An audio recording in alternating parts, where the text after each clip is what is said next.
Muito boa noite, estamos começando mais um Câmara Aberta, TV Câmara Itajaí. Programação desta noite, nós vamos conversar com o presidente do Sindip e também com o presidente do Citrapesca, o Giovanni Monteiro, que é o presidente do Sindip, está conosco também esta noite, e o Manuel Xavier de Maria, popularmente conhecido por Manequinha. Vamos conversar com os dois, porque existe muita manifestação, se ouve muito da insatisfação,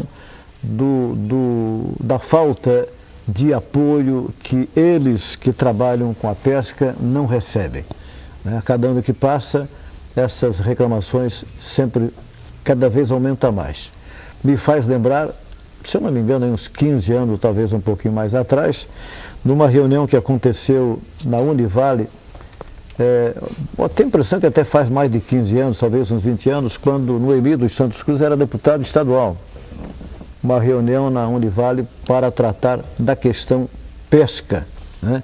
Ainda hoje, no ano 2013, isso aí a gente continua ouvindo. Por isso, a gente convidou o Giovanni, que já é nosso conhecido aqui, já esteve em outras oportunidades aqui no Câmara Aberta, e também o Manuel Xavier de Maria. Giovanni, prazer em ter na nossa programação. O Giovanni, presidente do Sindip, é um empresário da pesca, e o Manequinha é que trabalha, vai para o mar buscar. Hoje ele já não faz mais isso, mas já fez muito, há anos atrás. Giovanni, muito obrigado. Obrigado, Ari. É um prazer novamente estar aqui na TV Câmara, e o sindicato sempre está à disposição. Muito obrigado por ter aceito o convite. Manuel Xavier de Maria também, muito obrigado a você. Prazer, Dario. Novamente, como diz você, a pesca, ano após ano, em vez de a gente trazer boas notícias, a gente se faz presentes em vários programas, inclusive com a sua pessoa, trazendo insatisfações, né? A gente não tem tido a graça de ter nenhuma notícia boa nesses últimos anos, como você diz, nos últimos 20 anos. Então vamos falar sobre essas problemáticas, esses problemas do setor pesqueiro. Agora, essa questão, o Giovanni, acho que os dois têm, o Giovanni deve ser um pouquinho mais jovem do que o Manequinha, mas isso aí, Giovanni, essa questão, e o próprio Manequinha, na época dos pais de vocês, isso aí já se questionava ou vocês ouviam quando criança essa manifestação dos pais? Não, Dario, na realidade... Ou aquela época era uma época um pouquinho melhor? Eu posso afirmar que na época do meu pai era muito melhor, muito melhor. A questão produção pescado no Brasil trazia uma rentabilidade não pequena, mas uma rentabilidade boa de médio para grande a todos os pescadores, não só uma grande maioria, como também aos armadores e às indústrias da pesca. Hoje essa questão, depois que o governo começou a botar o bedelho em cima do setor pesqueiro, isso só veio atrapalhar, ou seja, o governo demonstra no setor pesqueiro que onde ele bota a mão é para acabar, é para destruir, é para prejudicar, nada para auxiliar. Né? Ao contrário, o governo onde bota a mão é triste, é desgracento essa porcaria. E o setor pesqueiro vem enfrentando isso nos últimos 20 anos de uma forma onde hoje a gente pode dizer, se continuarmos dessa forma, a pesca industrial no Brasil talvez não chegue a mais 5, 6 anos. Então é gritante essas problemáticas, esses entraves, essas dificuldades proporcionadas pelo governo, que deveria estar fazendo um trabalho diferenciado, ao meu ver. Né? Deveria estar quando você fala em governo, você se refere lá para o Planalto? Todas o Estado também... Olha, Dario, o Estado talvez pudesse... E o governo municipal pudesse também auxiliar o setor pesqueiro, não o faz, né? Mas os grandes entraves, mesmo os maiores entraves, são do governo federal, sim, até porque é o governo federal que tem a autoridade de dizer faça isso, não faça aquilo. Então a pesca, o estadual e o municipal poderiam fazer alguma coisa de bom que também não fazem, mas o federal é que está aí gritante nas problemáticas e dificuldades impostas. Giovanni, essa questão, na época, não sei se o teu pai já era um empresário da pesca e você herdou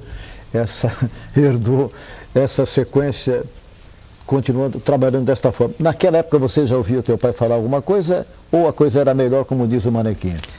Dario, eu gosto de falar que são 40 anos de experiência de pesca, né? É tradicional já de avô, meus avós tinham canoas na nossa região de Porto Belo. Meu avô também era um comprador de peixe, comercializava e salgava peixe naquela época. Meu pai era um pescador, depois virou mestre, depois partiu para a sua embarcação. Mas realmente o que o Manuel fala é verdade, né? É uma atividade altamente rentável, não tínhamos várias demandas, né? Falar, mas o peixe, tinha peixe em abundância, e hoje isso que os ambientalistas gostam de fazer, e muitas pessoas do governo, o peixe acabou, o peixe diminuiu. Olha, André, eu acho tem muito peixe no mar, né? A sardinha é uma grande prova, né? De 16 mil toneladas em 2012, esse último ano que passou de 2002, esse último ano que passou em 2012, nós tivemos mais de 100 mil toneladas de sardinha capturadas. E por um grande período não se pescou porque as indústrias não tinham capacidade de armazenar tal peixe, a frota parava por causa de estocagem no Rio, ou em São Paulo, ou em Santa Catarina. Então eu digo assim, isso é só um dos grandes exemplos. Alguns recursos declinaram, realmente alguns recursos declinaram, outros estão abundantes. Então a gente vem sofrendo, como o Manuel falou, a inoperância do Estado. O grande problema da pesca nesses últimos anos, com o nosso prazer e a base do alicerce da criação do Ministério da Pesca foi Itajaí, né? Mas não é olhado com esse trâmite. Eu acho assim, o Ministério da Pesca ele é uma entidade de fomento, mas ela tem a dificuldade da gestão compartilhada. Ele não pode fazer nada sozinho, ele tem que ter o aval do meio ambiente. E criou um ranço com o meio ambiente porque os funcionários antigos do IBAMA é que comandavam a pesca. Então existe esse ranço, então um puxa para lá, um puxa para cá, um quer fomentar, mas eu digo assim, a pesca, concordo plenamente com o Manuel, a pesca industrial está esquecida nesse ministério. Fomenta, tem uma pessoa inteligentíssima que está à frente, mas até por causa das mudanças de ministros que houveram, só nesse período que eu estou à frente do Sindip, eu posso falar que eu estou 2 anos e meio no Sindip, mas passaram, esse é o 4º ministro. Né? Quando eu assumi estava Ideli, né? Então o Gregolin... Ideli, na verdade, passou, né? Deu uma passada por lá. Exatamente, do Gregolin para Ideli, da Ideli para o Luiz Sérgio, e nesses dois realmente houve um desmonte do Ministério da Pesca, o Crivella pegou ano passado, mas esse desmonte ficou, a equipe técnica existem grandes pessoas lá, mas um número muito pequeno para combater o meio ambiente. Então nós estamos fomentando a pesca-atividade, eu acho que esse ministério não é para dar um ministério está subsidiando, é importante a pesca artesanal, como o Manuel falou, mas não é um sindicato, um ministério assistencialista, e aí está se tornando. É um ministério para cuidar da pesca, como em muitos países, gerenciar a pesca. Correto. Infelizmente não acontece o gerenciamento de pesca no país. Agora vamos voltar novamente um pouquinho, Manequinha, você falou há pouco, na época, e o Giovanni também afirma, né, de que no passado, no período dos avós do Giovanni, e você comenta dos teus pais, existia muita abundância, né? Agora, a questão daquela época, a pescaria era à vontade. Não aconteceu naquele período o excesso, o abuso? Olha, Dario, por isso, era o IBAMA que na época cuidava dessa questão da pesca, era o IBAMA? No início foi a SUDEP, Superintendência de Desenvolvimento da Pesca. Mas não havia essa questão, então, do abuso, do excesso do pescar? Dario, não havia esse abuso, esse excesso, não por parte do pescador, nem por parte do setor pesqueiro. O que existia era números menores de embarcações. Isso é uma grande verdade. Claro. Mas o grande número de embarcações que está aí, que está a criar dificuldade para o setor em questão de desenvolvimento, em questão de portarias, instruções normativas e leis, quem é que permitiu essa coisa acontecer? O governo. O governo era que era para dizer, naquela época, dizendo o seguinte: não pode haver mais do que 60 embarcações traineiras, não pode haver mais do que 70 de arrasto, duplo, arrasto simples. E o governo não disse nada disso. Né? O governo simplesmente fechou os seus olhos e todo mundo construiu uma embarcação e todo mundo está a construir embarcação. Né? Se você quiser construir uma embarcação hoje, você constrói, bota para operar e depois você vai ver a questão da licença. E o governo, de uma forma ou outra, arruma a licença. Para a pesca industrial é um pouquinho mais difícil, mas não é totalmente inviável a se conseguir uma licença. Basta você ter trâmite, basta você ter acesso a algumas pessoas e você tem a licença. Agora, esse é um problema que o governo federal criou. Né? Se temos muita embarcação e o problema do setor pesqueiro está no esforço de pesca, que é o que eles gostam de dizer também, o governo que passe a mão, indenize essas embarcações em excesso e dê um final nelas. Como fizeram países de primeiro mundo. Né? O Chile já fez isso, o Canadá fez isso, A gente estava falando, na Noruega também fez isso. Você sabe que na Noruega a pesca industrial tem uma grande importância para o país e a pesca artesanal também tinha. Mas hoje a pesca artesanal na Noruega é quase que zero, se já não está na estaca zero. É zero. Porque o governo da Noruega disse o seguinte: nós temos que preservar os nossos peixes. E se nós quisermos preservar o peixe, como é que nós vamos fazer? Vamos dar prioridade para a pesca industrial ou para a artesanal?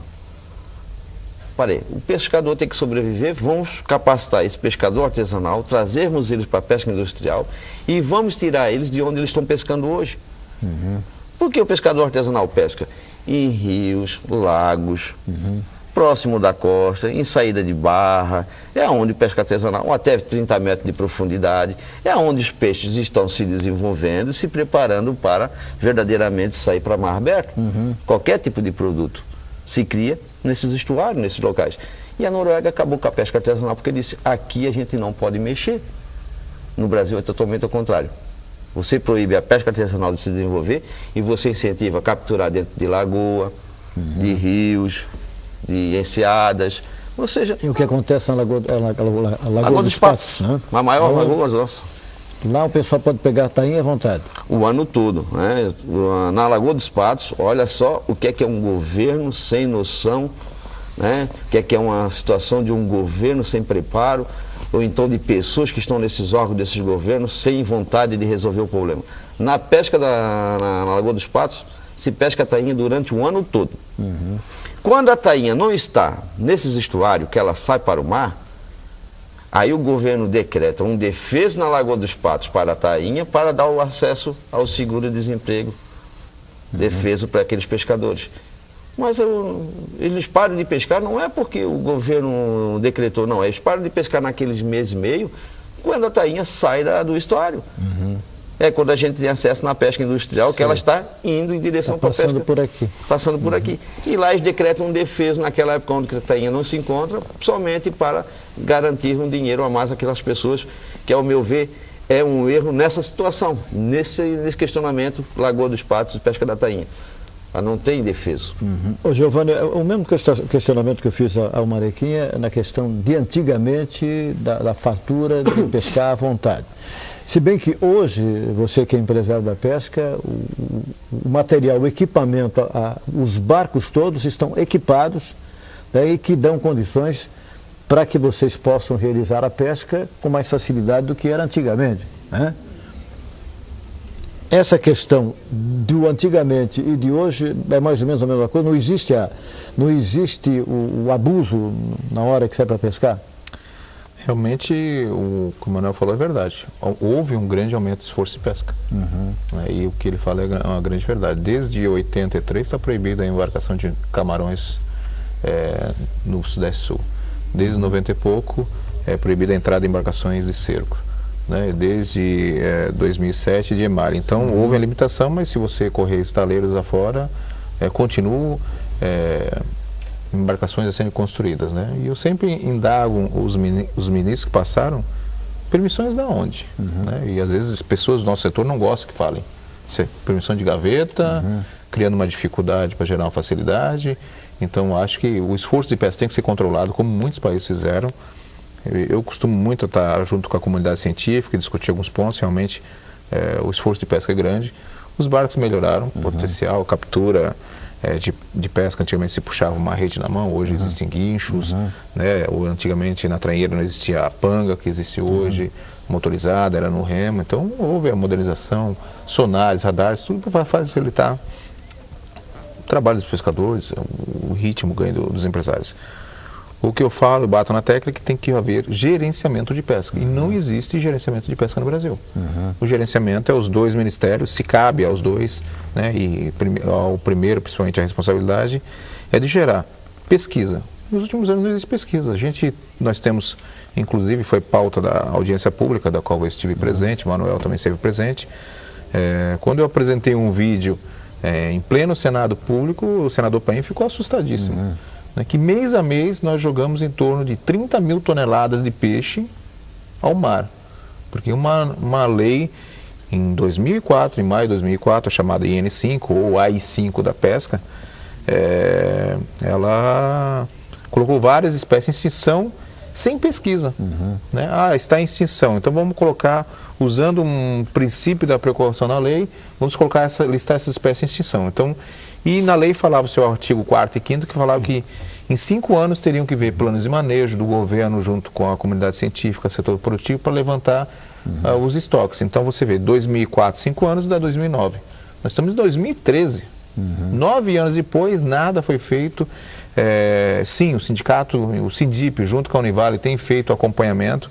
Nós já fizemos mais de 200 embarques com observadores, gerando pesquisa, e mostramos que alguns recursos voltaram a se recuperar, outros não. Mas é isso que falta ao governo, o papel dele, gestionar a pesca. Não cabe ao Sindip fazer.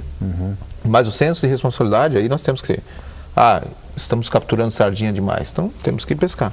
Mundo afora, a gente vê exemplos, canais abertos e fechados, todas as modalidades de pesca são com cotas, caranguejo, salmão, qualquer tipo de pesca é com cota. Por que não fazer? Por que limitou-se de um dia para a noite 60 embarcações de tainha a pescar? Era uma frota de 210 barcos. Por que limitar 60? Para que gerar essa facilidade? E vai ter condições desse restante desses barcos trabalharem no período da tainha? O pior de tudo, além de limitar a época, não, agora só se vai pescar tainha do dia 15 de maio, dia tal, né? Combina-se com todo mundo, setor produtivo, pescador artesanal, industrial, mas não se combina com o peixe. Sim, o peixe vai passar nesse dia aqui. Muito peixe passou antes disso, por causa de condições climáticas, claro, né? Ninguém pode operar. A pesca da tainha mesmo é um grande exemplo, que a tainha é um peixe altamente costeiro, Argentina, Uruguai e Brasil. E colocar a frota 5 milhas na costa é a mesma coisa de proibir a pesca. Então, a tainha não está passando por ali. É um peixe costeiro, não tem como. Captura-se, a produção caiu muito, claro, não é porque está em extinção, e os ambientalistas alegam que está em extinção, mas é que a frota, houve um limitador de não pescar na determinada região. A frota, quando passa nas 3, 4 milhas, com os seus sonares, verifica que realmente tem muito peixe, mas não pode capturar. Né? Então a fiscalização é enorme na área de captura para a pesca industrial. Né? Mas o pouco peixe que sai fora das 5 milhas que a gente consegue capturar. Muito bem, estou conversando com o Marequinha do Sindip, aliás, o Marequinha do Citapesca e o Giovanni do Sindip, esta noite, falando das dificuldades que eles estão encontrando e da falta de apoio. Quando o apoio até não é só lá em Brasília, não, é no estado, é no município, que o pescador não está tendo o que eles gostariam de ter. Vamos fazer um intervalo, a gente volta em seguida, continuando com a conversa com os nossos 2 convidados desta noite aqui na TV Câmara Itajaí. Rapidinho, voltamos já.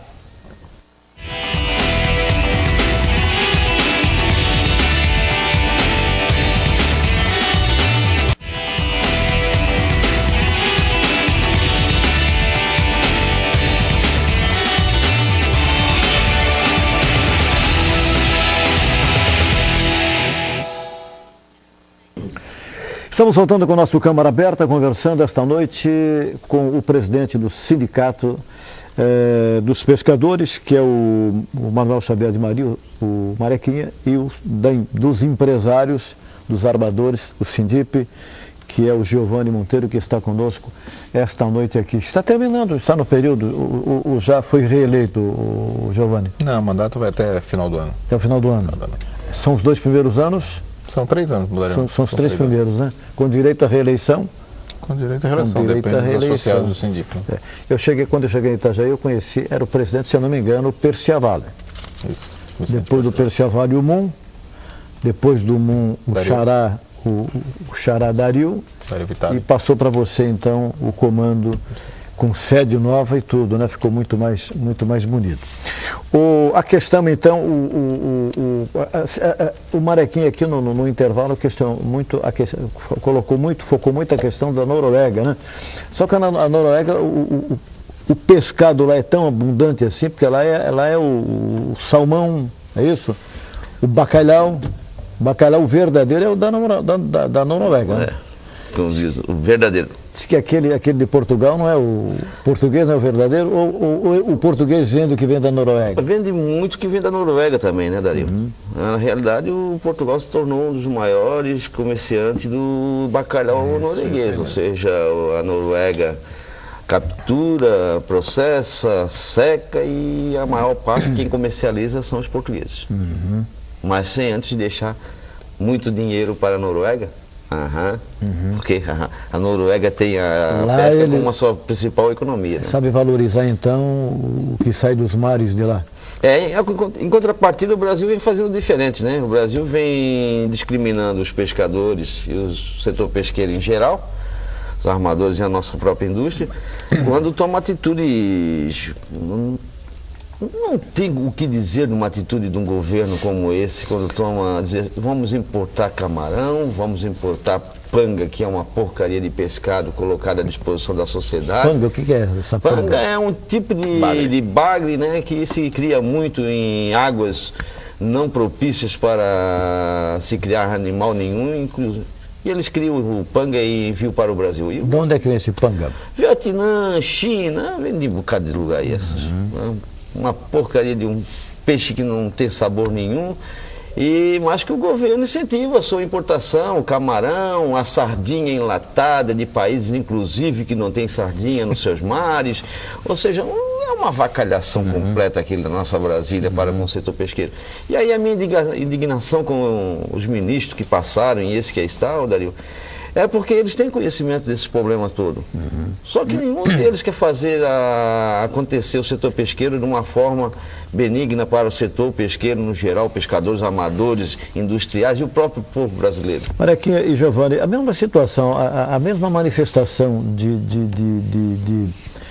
de protesto que vocês fazem, reclamando sempre, acontece na região norte e nordeste também desse país, ou a questão está mais aqui no sul?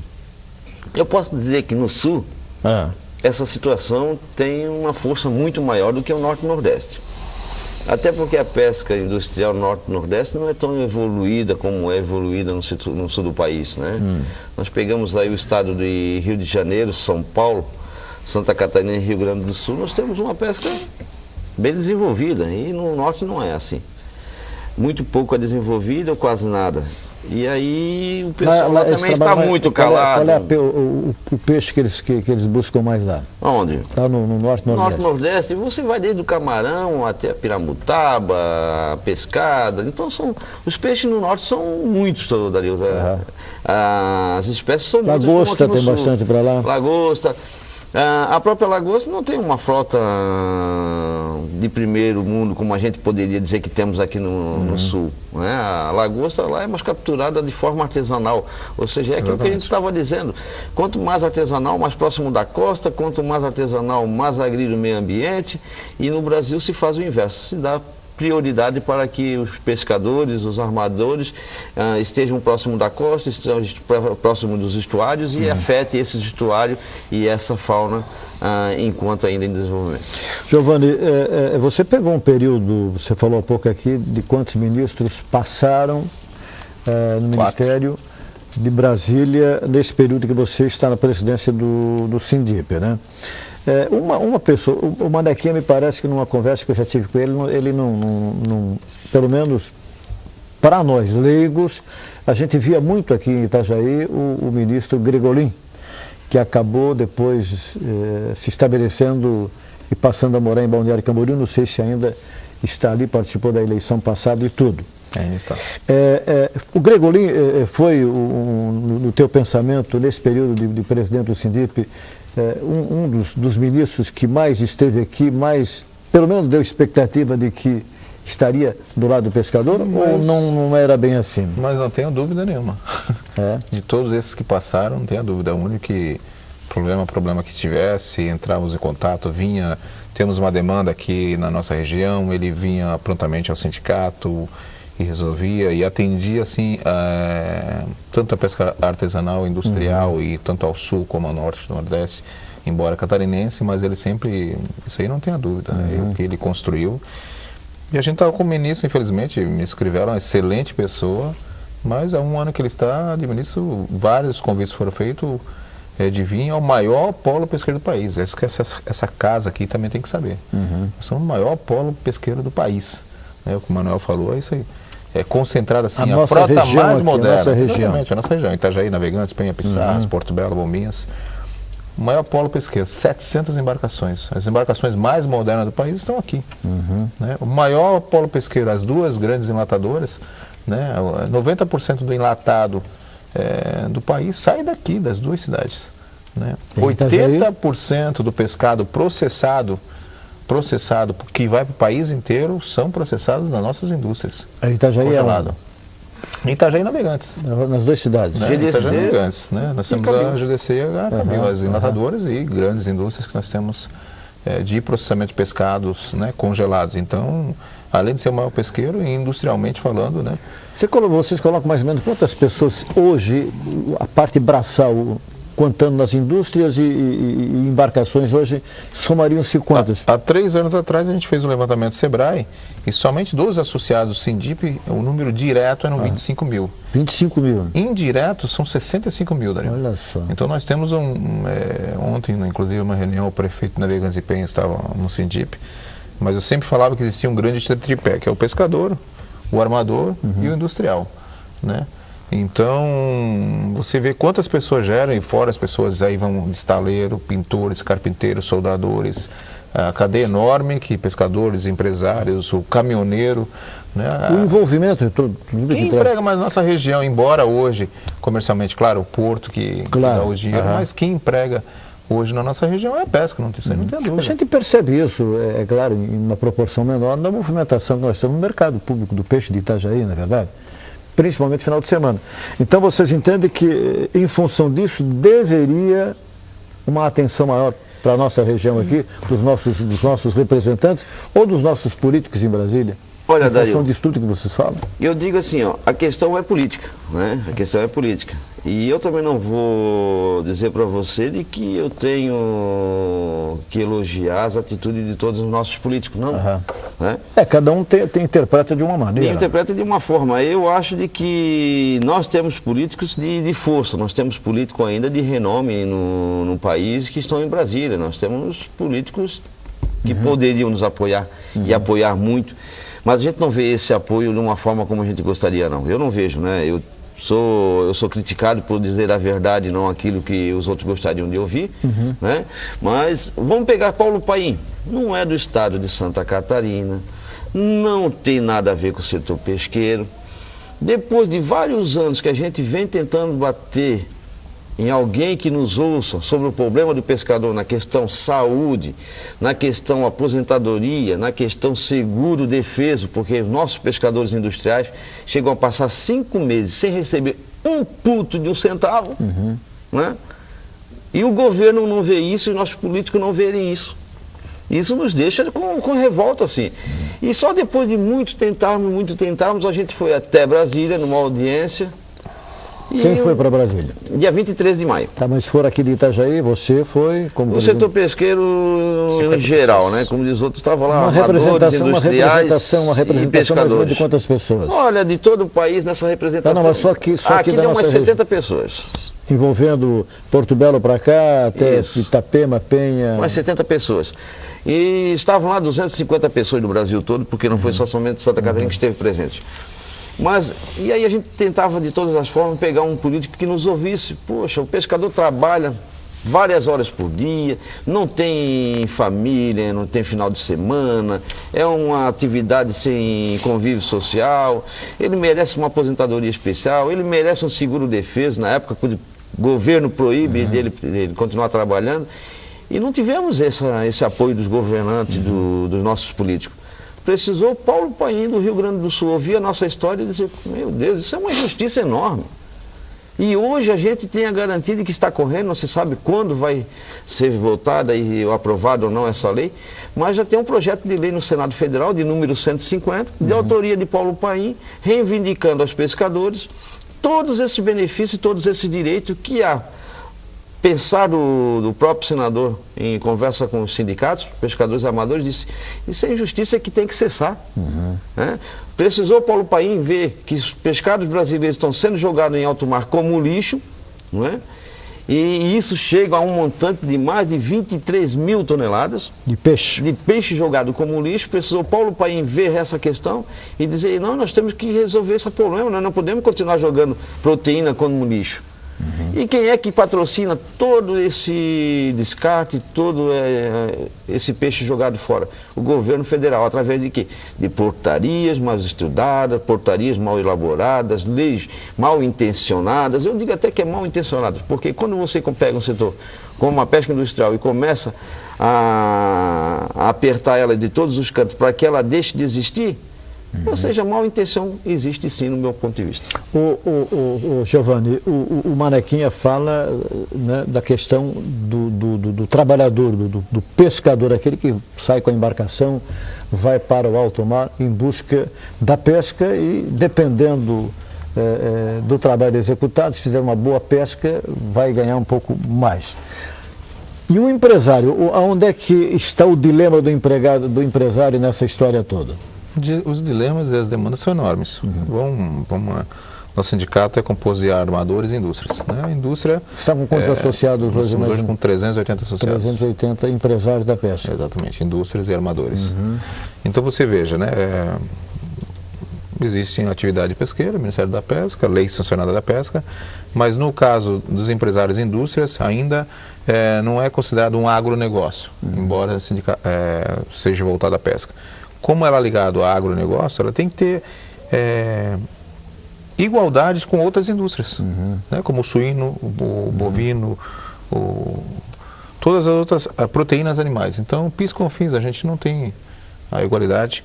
Ao contrário, eu estive numa audiência com o ministro Crivella e com alguns empresários da nossa região, e a Fundação Getúlio Vargas fez um levantamento da pesca, e a desoneração, inclusive, que falava-se a desoneração do setor produtivo, em não pagar o INSS 20% e 5%, para a nossa indústria ela onerou. E a Fundação Getúlio Vargas levantou isso. Foi a oneração da desoneração.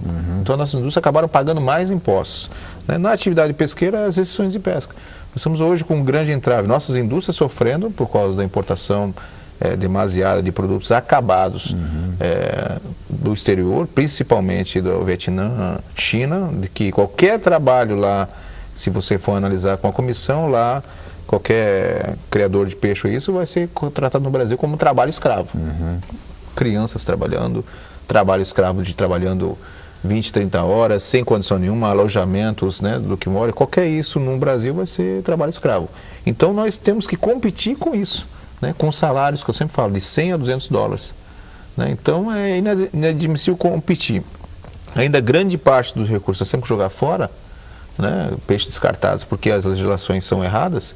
Então aí começa, Dario. Então é um grande trave. Então a perda de rentabilidade, né, realmente eu posso falar porque meu pai era pescador, depois virou empresário, né, a rentabilidade era muito grande dos trabalhadores e se perdeu porque nós temos que competir com o importado hoje, né? Sofre nossas indústrias que tem que estar fletando nosso preço com o custo Brasil que existe, claro, salvo 2 ou 3 que vivem, mas hoje compete com os supermercados que estão trazendo produto pronto embalado. Que emprego é gerado no país? Congelado pronto. Então nós estamos, o governo federal está priorizando emprego na China, no Vietnã, porque não gera nenhum emprego de quem está processando peixe, no pescador, né? Estamos dando emprego lá fora para o consumidor. E a gente teve o prazer, acabou de chegar no meu e-mail agora, já o Sindip fez 2 análises já desses produtos importados e todos eles mostram insanidade desse produto. Então, claro que o Ministério da Agricultura atua, mas atua em 1, 2 containers, não são todos os containers. Então, Brasil afora estão entrando produtos que questionamos, nós já protocolamos no Ministério da Justiça, né, que isso, o grande medo é que venha prejudicar a saúde do consumidor. Então, todos os nossos trabalhadores, as nossas indústrias quiseram para ter uma boa proteína animal, competindo com essa de origem duvidosa. Até porque não se tem conhecimento de que maneira esse trabalho é executado, conforme falou Manequinha há pouco. Nós vamos fazer o nosso intervalo para o último bloco da programação desta noite, e o assunto aqui, pesca, e como vocês estão observando, a indignação de 2 classes da atividade pesqueira que estão fazendo aqui o seu desabafo na programação desta noite do Câmara Aberta. Voltamos já.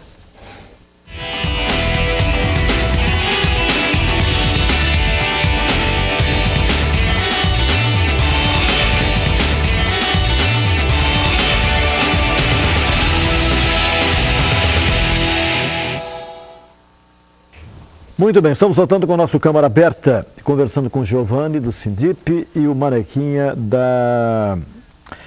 do Citrapesca. Vocês têm falado muito aqui do que é descartável ou descartado em alto mar. Para o Dario Leigo e para algumas pessoas que de repente estão acompanhando a programação, o que é que na verdade vocês são obrigados a descartar, ou seja, jogar lá no alto mar, e por quê? Hein, Giovanni? O barco, quando você vai fazer alguma operação de pesca, seja ele de arrasto ou de emalhe, as redes são lançadas ao mar. Tá. Para pescar captura, o quê? Ou para camarão, ou para arrasto de peixe, qualquer uma das modalidades, né? Aí quando vocês começam a puxar a rede... Começam a colher a rede... Vão vir várias espécies. Tá. E dentre algumas existem espécies que o Ministério do Meio Ambiente insiste em falar que estão em extinção. E por determinação de lei nós somos obrigados a descartar. Então vamos usar uma espécie, cação-anjo, né? Cação-anjo que principalmente... Está raro hoje, que você não encontra mais o cação. Não encontra porque é proibido. Há 13 anos ele está proibido. Você tem que descartar o mar porque é crime ambiental. Se tiver um no barco e vamos chegar, você vai preso. Inafiançável, R$5.000 por espécie. Por isso, no que você puxou a rede, tem um cação-anjo. Não pode levar, devolve para o mar, mas aí ele já está morto? Já está morto. Mas aí você continua a colher a rede e veio um cação-viola. Não pode. Não pode, joga fora. E continua correndo, veio uma rede, veio a curvina, lá veio um cherne, joga fora. Não pode. Não pode o cherne também.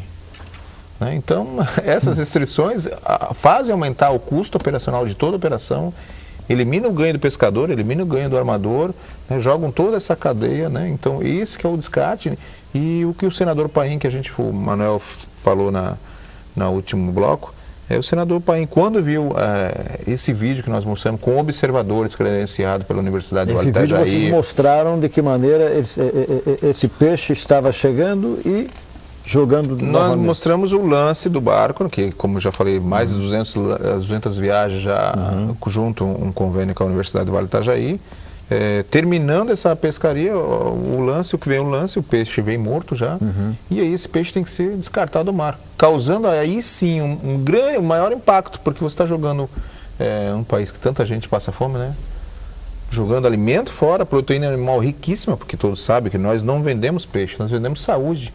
Porque o peixe é a proteína animal mais saudável que tem no mundo. Então nós estamos jogando proteína animal riquíssima fora, né, porque o governo não faz a sua gestão de acompanhar realmente. Eu boto aqui aos membros do Ministério do Meio Ambiente e Ministério da Pesca, né? Nossas embarcações, elas estão abertas para os senhores fazerem pesquisa.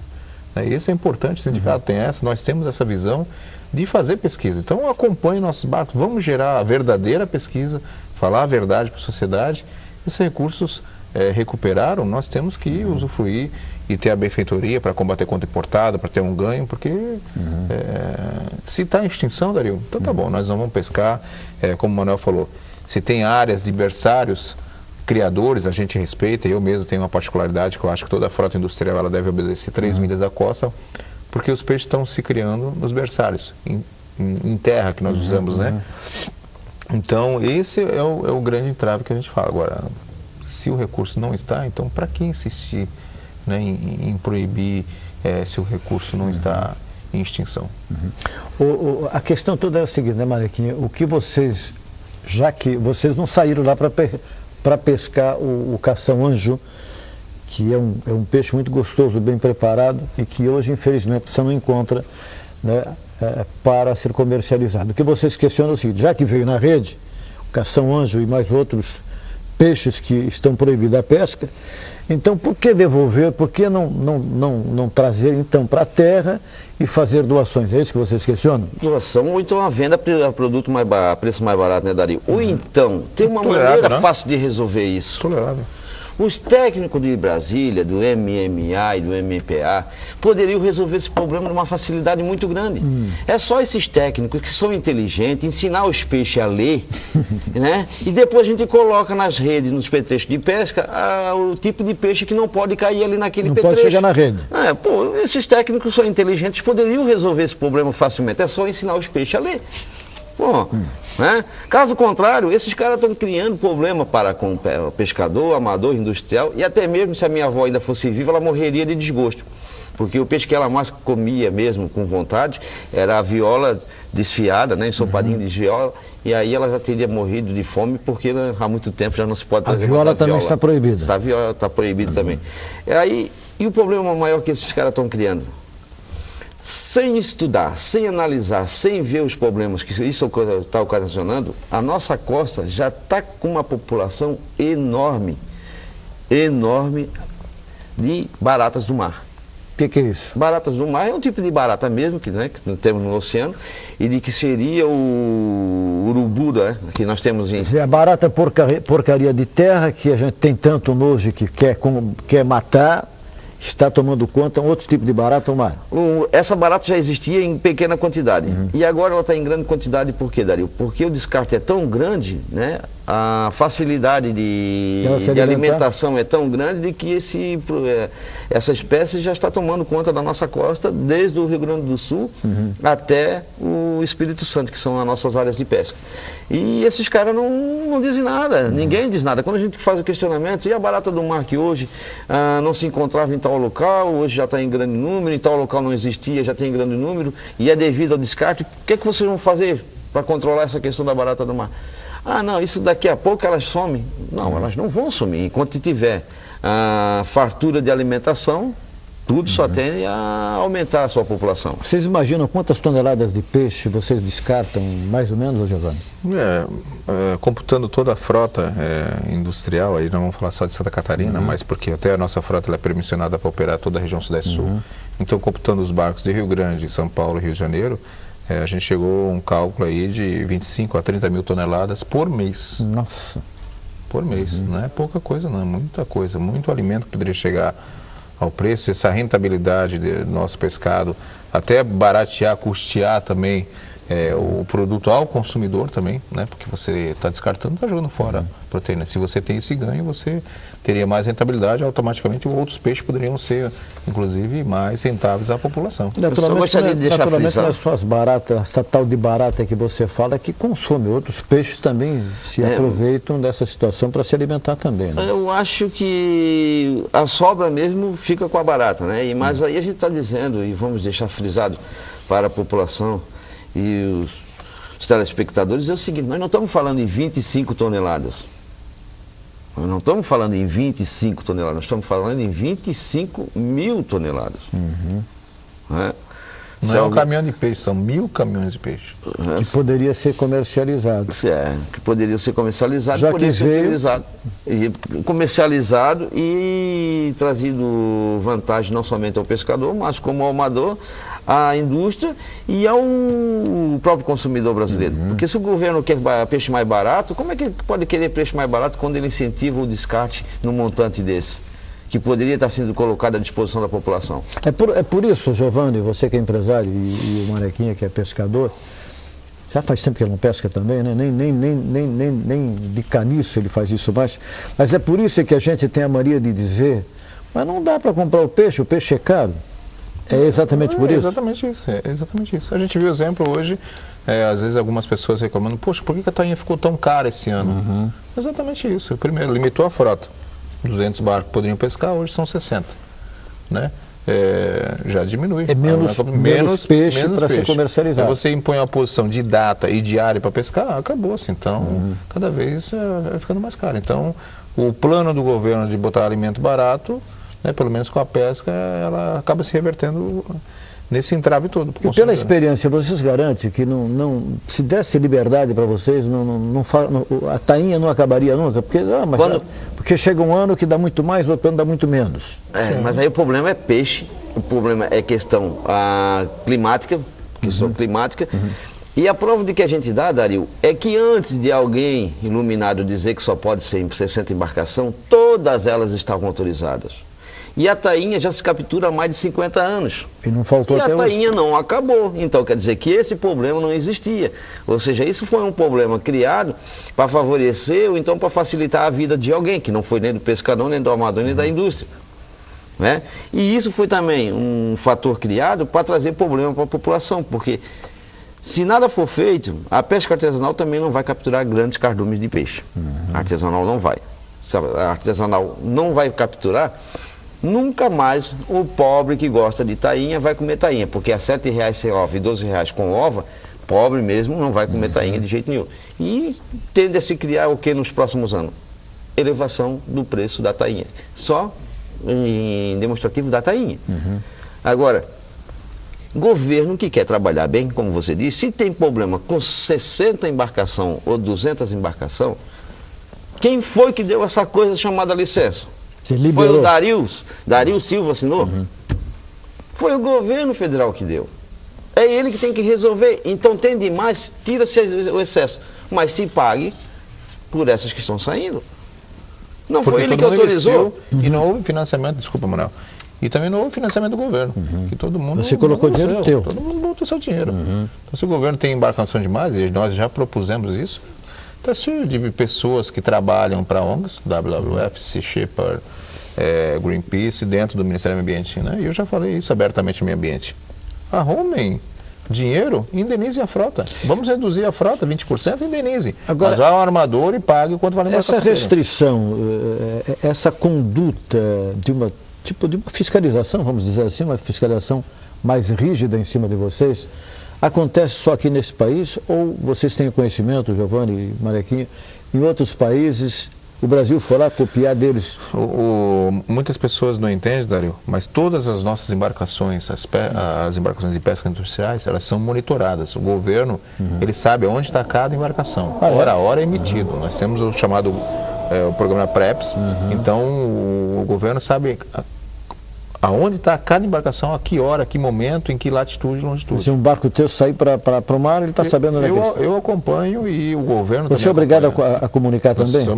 Nós somos obrigados a usar o rastreador, diferentemente da pesca artesanal. Mas toda a pesca industrial é obrigada. E outros países também há um rastreamento. Então, tudo bem, é inquestionável. Mas só para falar, às vezes fala-se muito em pesca ilegal, pesca ilegal. O que eu sempre falo? O que é pesca ilegal, afinal de contas? Né? Se a embarcação está permissionada, né? Existe um rastreador, está pescando dentro dos limites permitidos, então o que é? A pesca legal é porque o Ministério de repente errou a licença do barco, que era arrasto simples, e botou arrasto duplo, como aconteceu uma embarcação do associado nosso no Rio Grande. O IBAMA foi, apreendeu toda a carga, mas com o órgão, a culpa de um governo, né? Se emitiu a minha carteira, na hora de emitir a minha carteira, em vez de ser C para usar caminhão e emitir uma A, eu tenho culpa disso, né? Sim. Então, só para mostrar a que ponto que a pesca hoje está organizada. Está vivendo. Bem, nós temos ainda 3 minutinhos, Mariquinha e Giovanni, para fechar nossa programação, é isso?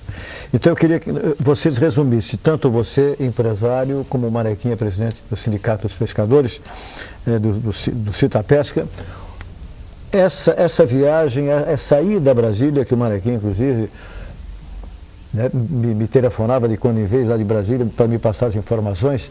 Infelizmente teve um período que eu fui obrigado a me afastar, não pude mais atender o Mariquinha.